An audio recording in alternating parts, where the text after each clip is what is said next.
Welcome to another episode of STO Nation, a production of Park Media.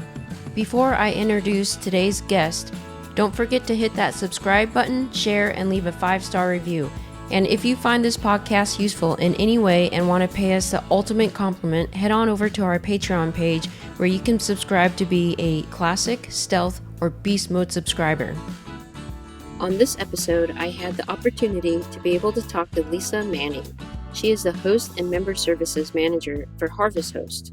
Lisa and I talk about what Harvest Host is, how one becomes a host, the etiquette and what's expected from a guest, the most heartfelt story and a horror story, and she even answers STO Nation community's direct questions. So if you ever wondered what Harvest Host is all about, this episode will answer all your questions. And the best part is that Harvest Host has teamed up with STO Nation to be able to bring us a 15% discount.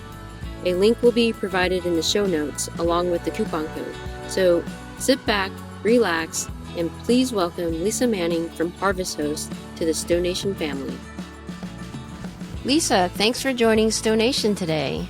Hey, how are you, Youngma? I'm good. How are you?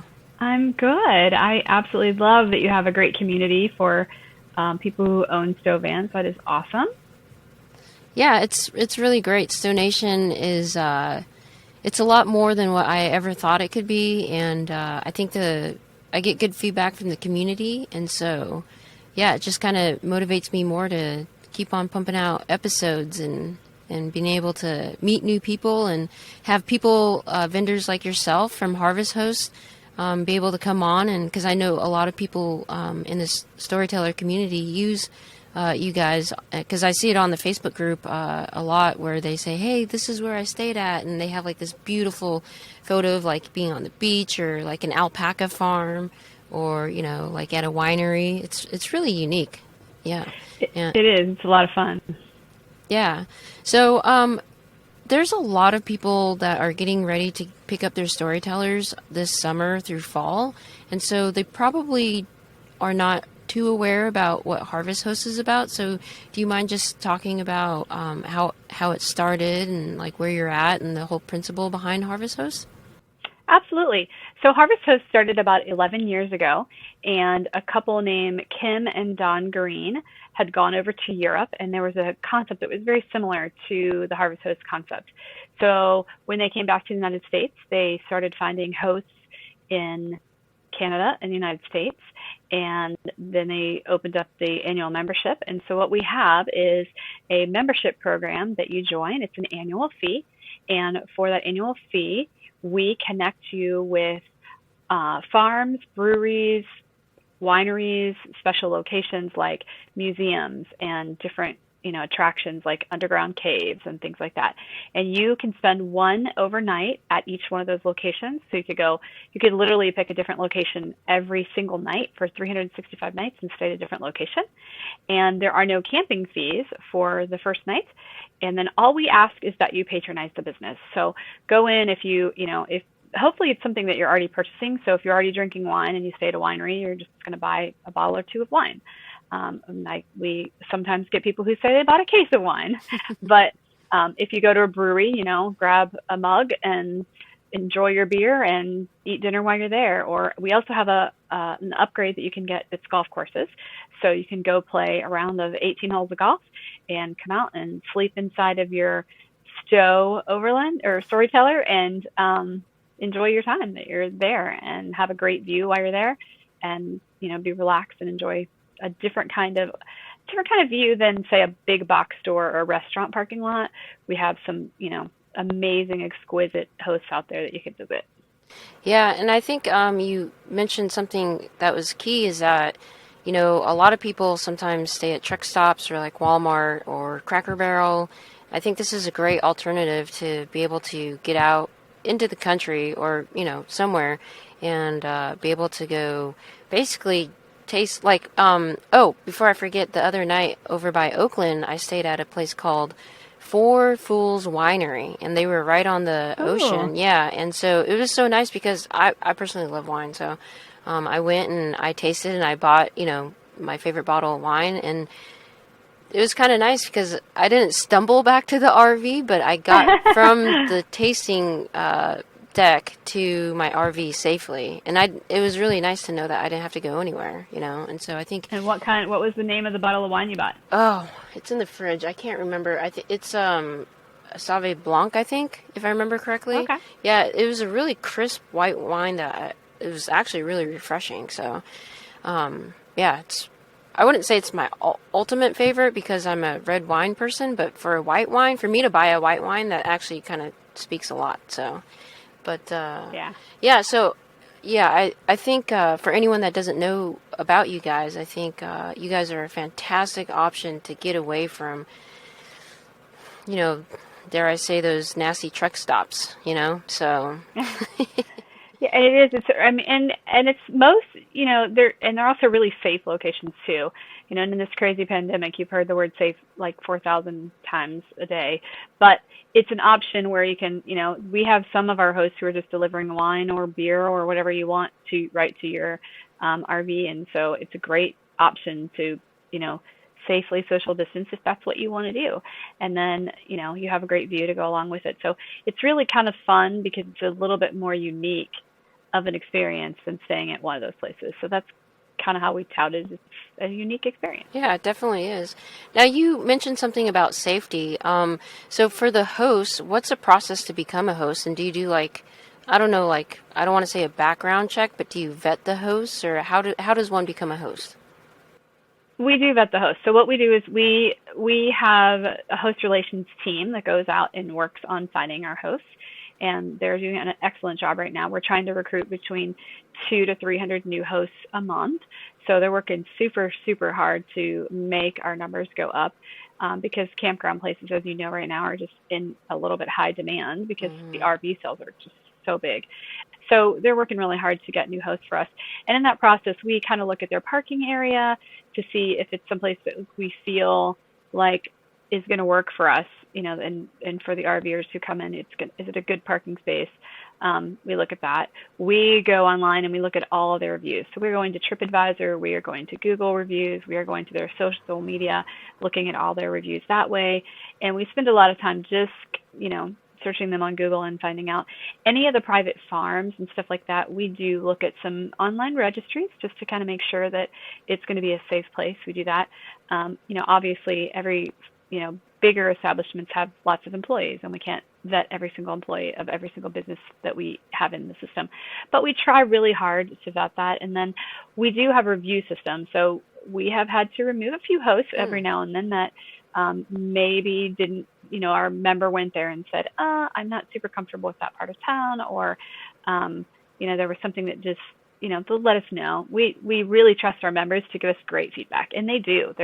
They give us the good feedback, and then they tell us sometimes, and it doesn't happen very often, but every now and then they just give us some feedback, and we're like, well, we should probably watch that and just make sure that it stays. So it's really about trusting what our members tell us the most, because reviews are great, and you can, but not everybody publishes everything. So we do the best that we can to vet everybody as we go through. That's good. So does anyone actually go out to the establishment and get their own eyes-on assessment, or is it?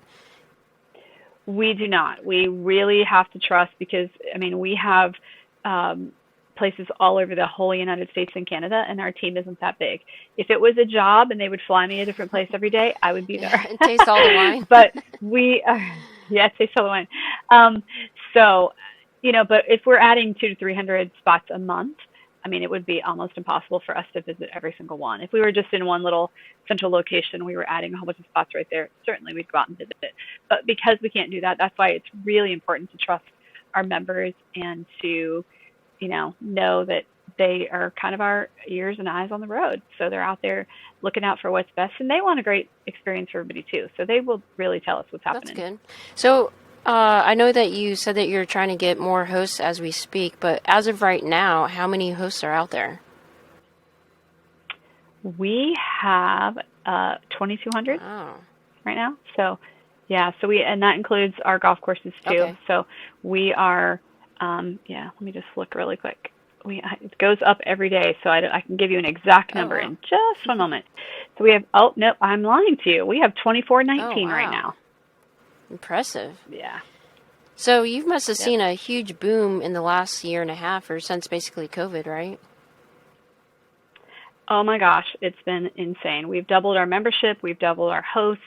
We have, as I said earlier, RV sales are just over the top, like huge Mm. right now. And that is great in a lot of ways because it's really fun to introduce all these new people to the RVing lifestyle. That's awesome that they can get out there and experience. So many people are working remote right now. You can get on the road and work from anywhere. And I really think that's going to be a trend that continues in the future so that's one really positive thing that the pandemic has done. But with that comes a lot of people who are on the road, and RV sales are just at their highest that they've been for probably Mm-hmm. decades. And so there is a little bit more competition for spaces. And so this is, a way to just add that uniqueness to it. So yeah, we've seen a huge, huge increase in membership and hosts and so much so that our hosts were actually asking us to create an online Mm. reservation system.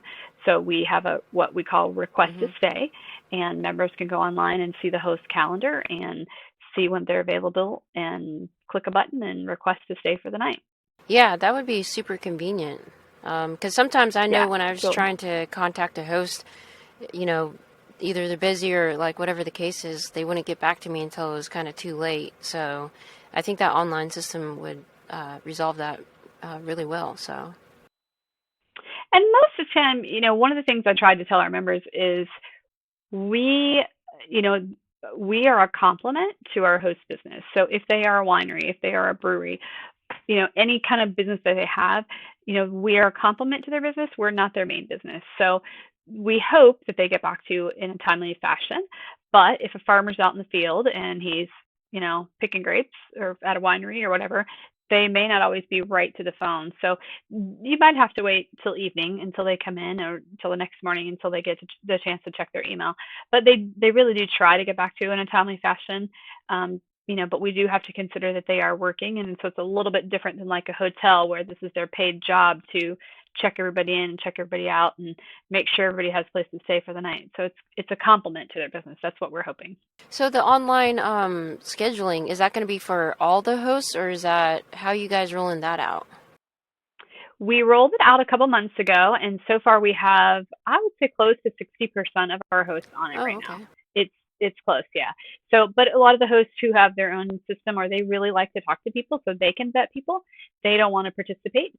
And so it's an option. They can participate if they like, but as I said, we have about 60%.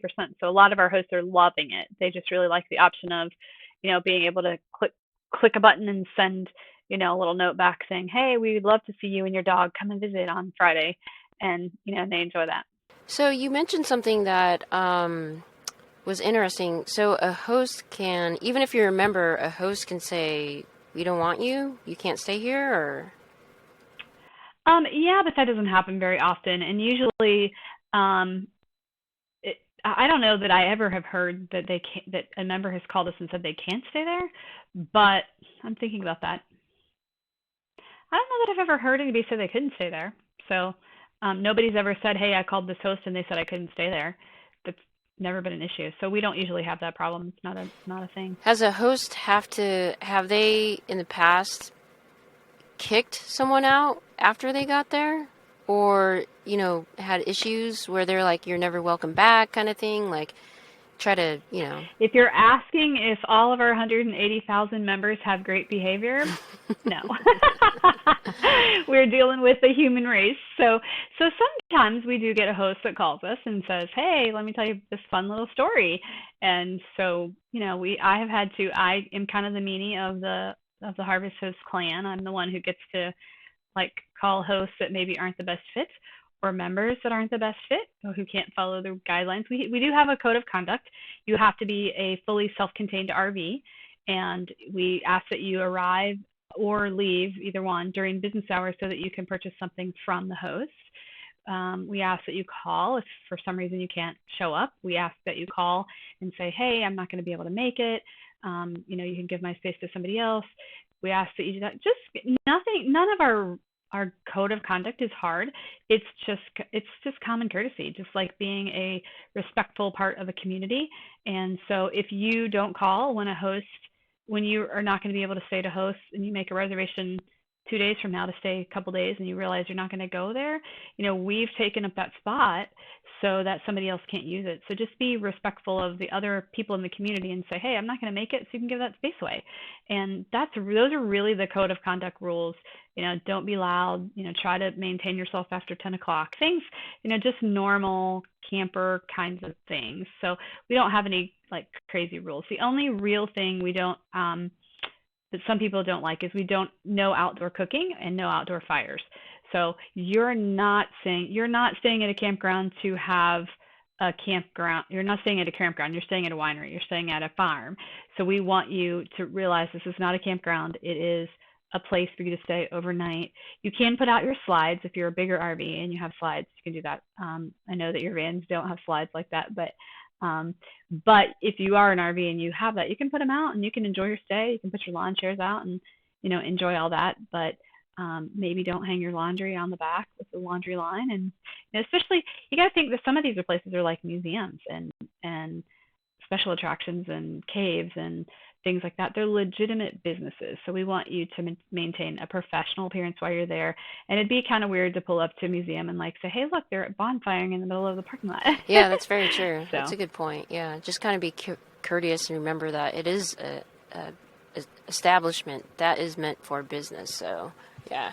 And plus, I think all the hosts, too, like when I roll up on a host, I'm always cognizant of the fact that this is someone's not only livelihood, but this is where they live, this is, where they sleep, and they're gracious enough to come and let me stay on their land so I don't have to stay in Walmart parking lot. So, yeah, no, I totally get it. Right.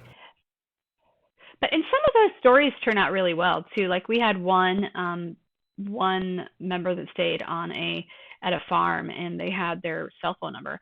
And they found out, they got a tornado alert in the middle of the night. So 3 o'clock in the morning, they're calling the member saying, hey, y'all need to come into our house right now because your RV is not a safe place to be in the middle of a tornado.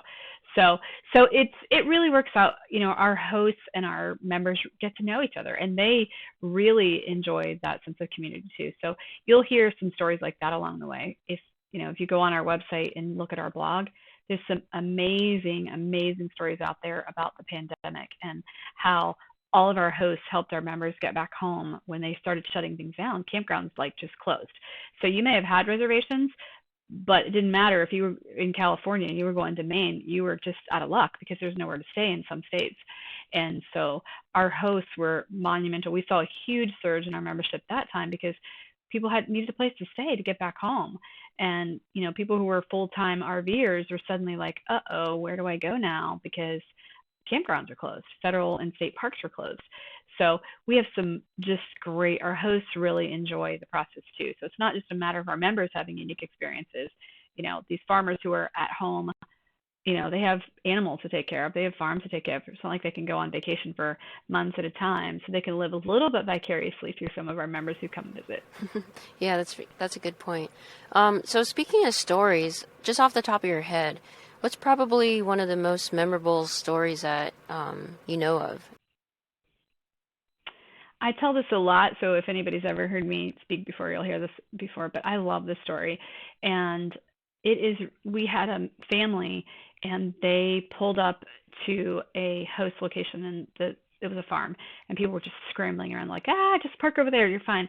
And they realized that there was some turmoil going on, and so they said, hey, what is happening?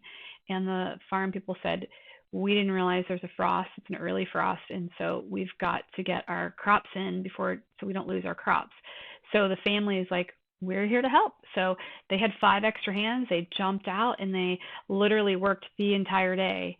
5 extra people. The kids, and the parents got out there and worked alongside of the farmers. And I think that's a valuable lesson for the kids to say, hey, we made a difference, and at the end of the night, they all got together, I think, and had dinner and said, hey, we did it. It was, we made it. And so I think them being able to help, that story I love. I mean, it's not a work camping program. You don't have to do anything when you're there, but the opportunity to, if you get there and you have an opportunity to help I think that's a great thing to show that, you know, you just appreciate and love the host that you go visit, and you'll help. We have one host that she doesn't have anything to sell, and she has a big estate, and she's all by herself.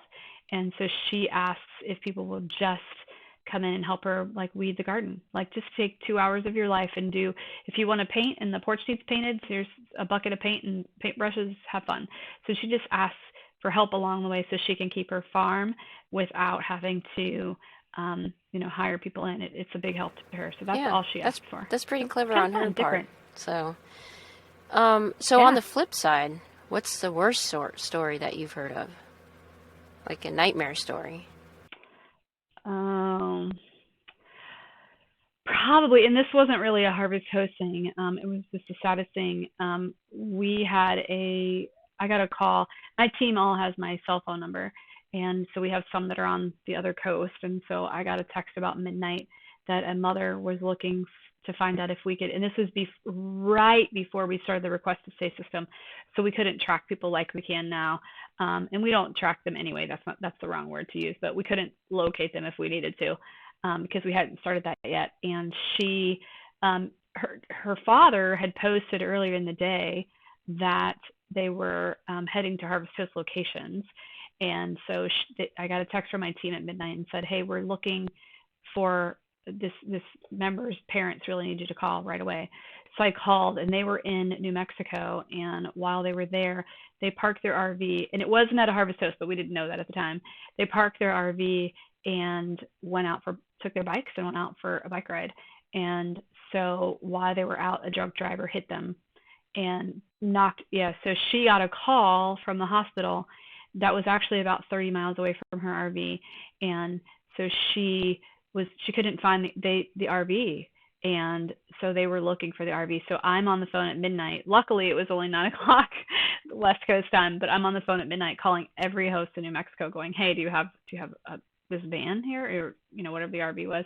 And so finally, and I talked to every single one, and it was kind of interesting because I really got, even though we never found the RV was not on a host property, I stayed in touch with the daughter of that family for a while, and it was a long journey back. It was a couple months before they could even leave New Mexico to get back home, because they were hurt so badly in the literally a car ran over both of them in the crash. So that was probably the worst story. That was that pulled on my heartstrings, but it was kind of neat because the host then reached out to me, because I called and said, "Hey, do you have this RV? I'm looking for this RV." And then for the next couple of weeks, I had the host calling back, asking me, "Hey, have you heard anything? Do you know about this family? How are they doing?" So again, our host really took a little bit of ownership in there too, and they were trying to help. Well, there's a campground here, and you could look here, and it might be here, and there's a casino here that does RV parking. So eventually, the police located it. So with all of our great detective efforts, we didn't, but we tried really hard to help. Oh, that's awesome. I mean, I think that just kind of speaks for your company to be able to go out on a limb and kind of go above the call of duty and try to help them out. But yeah, that's an awful story. Well, you said what was the worst. Yeah, you're right. So. I thought you were just going to say like people trash the farm, or I don't know. I didn't. But anyways, no, it's fine. Well, we do get, as I said, we do get people who don't follow the code of conduct, and we do get calls from our hosts on occasion who say, "Hey, they said they were going to show up, they didn't, or they plugged." We might have had someone who needed their coffee so bad that they broke into the barn and used the electricity to make coffee once. So, it's not a good thing to do. Like, you don't break into the barn, but it was really hilarious. I'm like, you could have gone to Starbucks, maybe. There are other options out there. So there were other options. So, and the farmer said, like, listen, if he would have just asked me, I would have given him electricity. So, and I think, again, it goes back to common courtesy. Just be a nice neighbor. That's it. Yeah, exactly. So I kind of want to switch gears a little bit. I have some questions from the community. Okay. So I want to kind of go through those, if you don't mind. Absolutely. Unless you're going to put me on the spot about all the bad things. No, I'm not going to do that. but no promises. No, I'm just joking. Okay, so this one is from a lady named Tammy. I'm not going to say last names, but if they listen to it, I think it would be kind of cool for them to know that I actually asked their question to you. Awesome. So, yeah, so this one comes from Tammy. It says, she asked, do the host check to see if the guest is an actual member? They are supposed to. Hi, Tammy, if you're listening. They are supposed to check that. So there's a couple different ways. If they use the request to say system, they don't have to check, because the only way that they would be able to make a request is to be a member. So they're not going to be, you have to be inside of the member dashboard to make that request. So it's not as imperative that they check in that circumstance, but we do right on your phone, when you open up the Harvest Host app, it has your membership card right on there. So they can just show their membership card right to the host. So yes, they are supposed to do that. We do have a membership number. So if you call, you're supposed to give your host your membership number, and then when you get there, they're supposed to check the membership card to make sure that you're legit a member. Gotcha. And this is actually my own personal question that I was curious about. Do you have to purchase something there? Like, is it mandatory? Like, I know it's etiquette to, like, when I stayed at Four Fools Winery, like, if I decided that I didn't want to pay for something, I mean, would I get kicked out, or like, what are the consequences, if any? You're not going to get kicked out. Our host will mention it in reviews, and certainly you don't buy something in every single store that you walk into. So I think on occasion there are going to be places where you're going to be like, I'm not really, But if you're going to stay there, you could offer to make a donation. Hey, I don't really have anything that I need to purchase right now, or I don't want to add more stuff to my van. Y'all aren't living in 300 square feet places. You're living, what does your van have, like 100 square feet? So you may not want to add something else to your van. Right. So in that situation, you can, ask if you can make a donation or something like that. And certainly, occasionally if you don't make a purchase, no big deal. If every single location you go to, you don't make a purchase, our hosts aren't going to stay in the program if they're not getting compensated.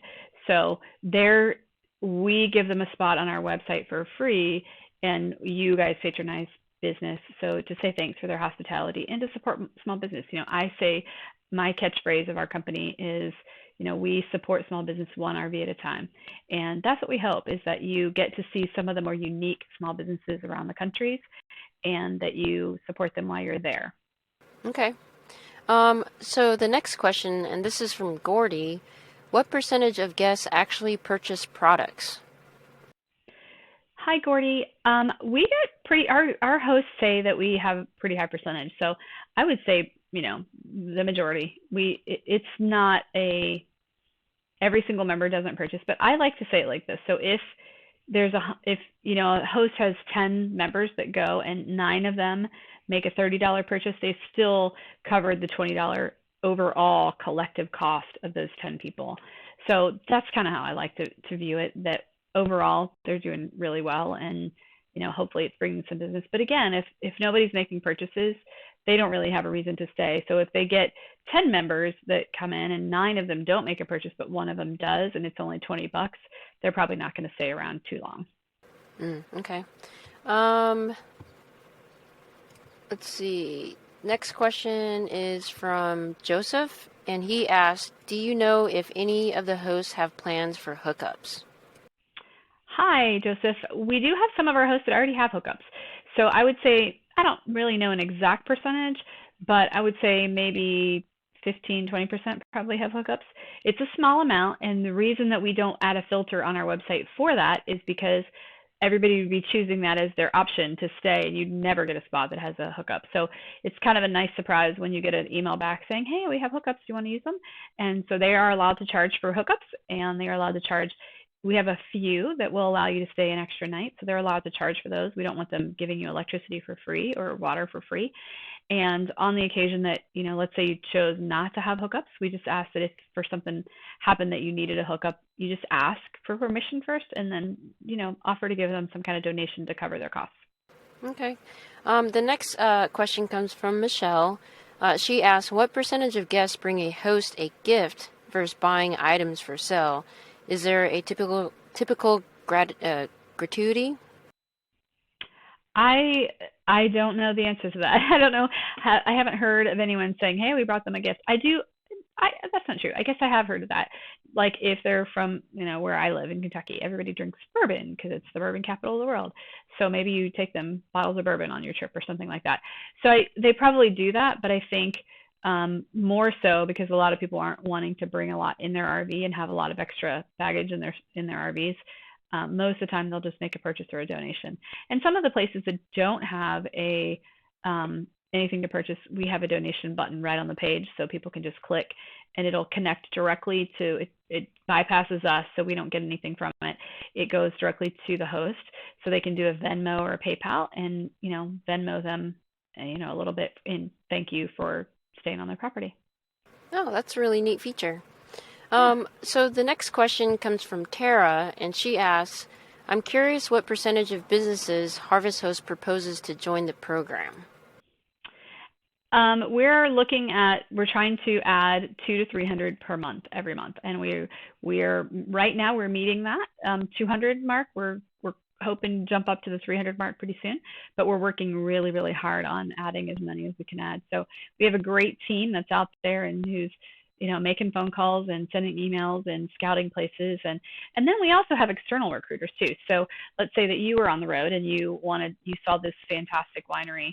We have a whole external recruiting program. So you can do a couple different ways. You can just give us a suggestion of a host and we will add a month to your membership for the suggestion. Or if they become a host, we will. And then if you want to actually do recruiting for us, we have a whole program that you can listen to the training and to kind of know what you're getting into. We'll send you rat cards. You can tell people about our program. And then for every host that signs up as a result of you letting them know about our program, then we give you $100. So it works out great. So to kind of caveat off that last question, what are the actual requirements to be a host? We ask that you have a safe parking option for members and then a place for them to turn around, so some RVs are kind of big. So we want to have an option for them to turn around. And we ask for the most part, we ask for some kind of reciprocal product so that they can make a purchase while they're there. Or again, for some of the ones that don't have a product, we've now added that donation button. So that's not as much of a need anymore since we have the donation option. And then we require all of our members to be fully self-contained, have their own toilet, have their own cooking facilities, or not need the requirement to cook. So they do not have to have any kind of hookups or anything, no facilities for the members to use. It's completely, they can stay in their own vehicle and do everything that they need to do and not have to worry about using the host facilities for that. So those are the main requirements. But we do have a page on our website, and it's how to become a host, and it gives you all that information. You can reach out to one of our host relations teams, and they'll tell you more if you have questions too. Okay, great. And then where do you see Harvest Host, or what is the 3-year business plan for Harvest Host? Well, I heard at one time that we would love to have, I think it was 10,000 hosts, and or maybe it was 100. I don't even know at this point. We've changed so much in the last couple months. So I think, just to increase the opportunities in the businesses and to introduce our members to as many businesses as we can. So it was either 10,000. I will have to check that. It's either 10,000 or 100,000 hosts. So I'll check that, and you can put a little thing on the podcast notes of what it is. Okay. Yeah, I definitely will. Okay, well, I like to end every podcast with one question, and that is, what does it mean to you to be part of the STO Nation community? Oh, I love having the opportunity to introduce your community to new places that are unique and different, like, going to the RV museum, going to an automobile museum, or staying overnight on top of a cave, where we're just having a beautiful view when you wake up. That to me, I love the picture you have in your YouTube channel. Is a beautiful sunscape, and it's just gorgeous. And that is what, when you say to Harvest Host location, the majority of the time, those are the kind of mornings you have and the kind of evenings you have, beautiful sunsets and wonderful sunrises, and having a little bit different of an option to stay at than, a campground where you have lots of people, or, as you mentioned, the big box store, that, the restaurant where you've got people waking you up in the morning and I don't know that I would be able to stay at one of those places. I'd be afraid, and maybe it doesn't happen, but I'd be like afraid people would be like knocking on the door at 3 a.m. just to mess with you. I don't know. Does that It happen? hasn't happened to me. I mean, knock on wood, but I had someone literally rear end the broadside of my van on the way to. It happened in Roswell, New Mexico, and it took me out of commission for 5 weeks. So luckily, my sister was gracious enough to let me stay at her place. But yeah, it's that happened at a Walmart, so I'll Oh, never that's park at a not good. Walmart again. Oh, it did Yeah. happen to Walmart? It Were you were you inside of it when it happened? Yeah, I was chilling for the night, and the van like rocked a lot, and I thought at first it was an earthquake, but then as soon as it came back the other way, I heard this huge muffler sound and someone just speeding off, and by the time I was able to get out of the van and with my phone to try to take a picture, like the guy was just like all on the other side of the parking lot. And Were you okay physically? yeah, I was okay. It just sucks. It's something That's that you not don't plan fun. for, Yeah. or you Well, can even dream that would happen. Because, I mean, the van is, no. like, big. Like, how do you not see a van? So, I don't know. Wow, that's too bad. Well, I'm sorry that happened. Hopefully you're all recovered and your van's all pretty now. Oh, And yeah, Lucy's back in business, so we're having good times. that's awesome. And where are you now? Well, right now I am outside of, I think it's called Chatworth or something like that. I'm visiting a vendor, Jason, who owns Canyon Adventure Vans. So, and then Ah, I'm heading very up to cool. Oregon for the Van Expo, or Adventure Van Expo, I think is what it's called. So I'm heading up north, so it'll be fun. Fun. Well, at least it's warm there now, so there's that. Oh, I like it when it's cold though, because living in a van when it's hot is not fun at all. So, well, at Oh, least for yeah. me. So what's So. Yeah, no, that wouldn't be fun. What's been your I like to ask a question too. What's been your biggest surprise being in van life and being on the road? Um, Probably with being in the storyteller van, I think the biggest surprise is I have two of them. One is I didn't realize like how many necks were broken by people checking out the van. Like I was in Oakland the other day, and some lady literally knocked on the window as when I was pulling out, and I was like, What's happening?" And she's like, "Oh, is this a camper van? I want to check it out." And I'm just surprised by how much attention this fan brings in itself. And then the other surprise that took me off guard, and which is the reason why I started STO Nation, is because I didn't realize how wonderful the community was. And so, to me, that's probably the best surprise that anyone could have being a full timer. So, Well, and I think a lot of people think that when you go out on the road, you're going to be like lonely and there's not, especially if you're by yourself. They're like, really, you're going to be out there by yourself? And that's great for an introvert. But I know, like when we first moved and I didn't know a single soul where we were from, you just sometimes want somebody to know your name and say hello. And, so if, as you said, people recognize you because you're from the STO Nation podcast, what a great thing. They're like, hey, I know her. So they feel like they know you just because they watch you every week. And so I think a sense of community, everybody wants a sense of community if something goes wrong. oh yeah, I yeah. just heard last week a story, and I think it was in the Full Time Families group. Um, their son was stabbed over his shoes. Did you hear this What? story? No, that's There's insane. he had on like specialized Nikes, and so he was stabbed over his shoes. And so his parents started collecting shoes for people who didn't have shoes. So that became their mission in life, is to collect shoes. So they've collected like some crazy number of shoes now, like thousands and thousands and thousands of pairs of shoes. Wow. So, to help, they've turned the adversity into something positive. So that was in the Full Time Family group, and it was just a fun story to read. So Yeah. I think having a sense of community is really what all of life is about. But if you can do that in van life too, what a great thing. Yeah, definitely. And the community is actually really strong, even, outside of the storyteller community. Just in general, the van life community is really strong because we all face the same issues. And so we can all relate and be empathetic to, like, if you have a broken tire or, like, whatever the case is, like, you know, someone's going to be there because they understand. So, yeah. Community is everything when you're rolling by yourself, so. Yeah. Wow, that's awesome. Well, it's been such a pleasure, Lisa, to be able to talk to you. Oh, before I forget, you guys were gracious enough. You gave me a link to anybody who wants to sign up to have 15% off. And there's also a coupon code STO Nation, all one word, right? Yep, capital letters, STO Nation, STO Nation. And so if they'll enter that in, they'll get 15% off and they can become a Harvest Host member. We have a couple different kinds of memberships. So they can just do the classic membership that takes you to the 2,400 hosts that we have, or they can upgrade that to Plus Golf and go stay at a golf course. Either way. And either way, whatever membership they use, they'll get 15% off.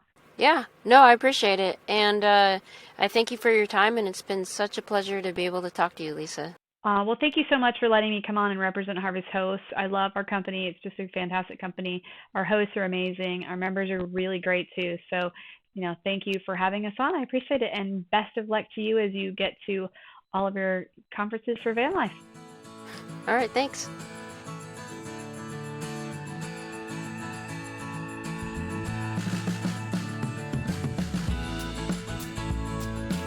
STO Nation is a production of Park Media. The executive producer is Younghwa Kim. The audio engineer is Stephen Grasso. The marketing director is Guillaume Golsong. The original music and artists is done by Jason Walsmith. The sound designer is Lorenzo Interiano. And the webmaster is Peng. Without any of these people, this podcast couldn't happen, so a big, huge thank you. And a big, huge thank you to you, the listener. If you like this episode, please don't forget to subscribe, share, and leave a 5-star review. This is Younghwa with STO Nation, and I can't wait to share the road with you.